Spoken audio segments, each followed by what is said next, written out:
بسم اللہ الرحمن الرحیم نحمدہ و نصلی علی رسولہ الکریم اما بعد۔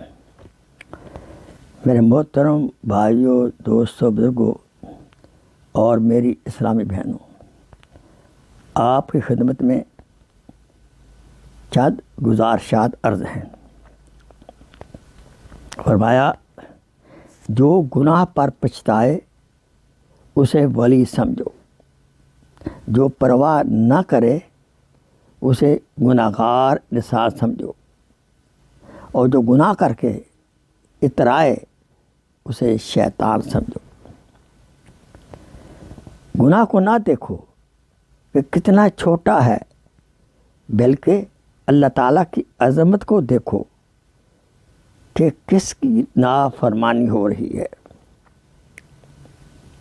اگر تم غلطیوں کو چھپانے کے لیے دروازے بند کرو گے تو سچ بھی باہر آ کر رہے گا۔ اللہ تعالیٰ کی بارگاہ میں وہ بدی جو تمہیں رنجیدہ کرے، اللہ تعالیٰ کی نگاہ میں بارگاہ میں وہ بدی جو تمہیں رنجیدہ کرے اس نیکی سے بہتر ہے جو تمہیں نازاں کرے۔ اخلاص کیا ہے؟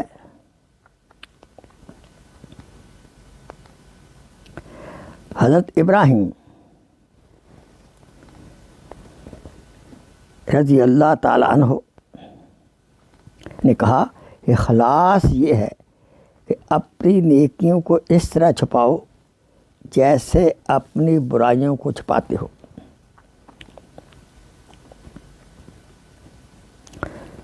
ساتھیوں کو چاہیے کہ لوگوں کو اللہ کی نعمتیں یاد دلائے تاکہ شکر کریں، اپنے گناہ یاد دلائے تاکہ توبہ کریں، نفس و شیطان کی عداوت یاد دلائے تاکہ نفس و شیطان کے مکر سے بچ سکے۔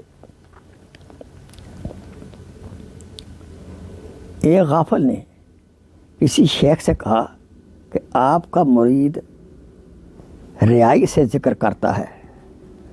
فرمایا، اس کے پاس ٹمٹماتا چراغ ہے، لہذا بخشش کی امید ہے، آپ کے پاس وہ بھی نہیں ہے۔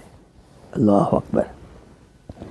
ہمیں نیک عمل کرنے کی کوشش کرنی چاہیے، خواہ اس میں کسی حد تک کوئی ذرہ ریا کا بھی آ جائے۔ اللہ تعالی ہمیں ہر عمل اخلاص کے ساتھ کرنے کی توفیق عطا فرمائے، آمین۔ Please share this video as a صدقہ جاریہ۔ جزاک اللہ خیر۔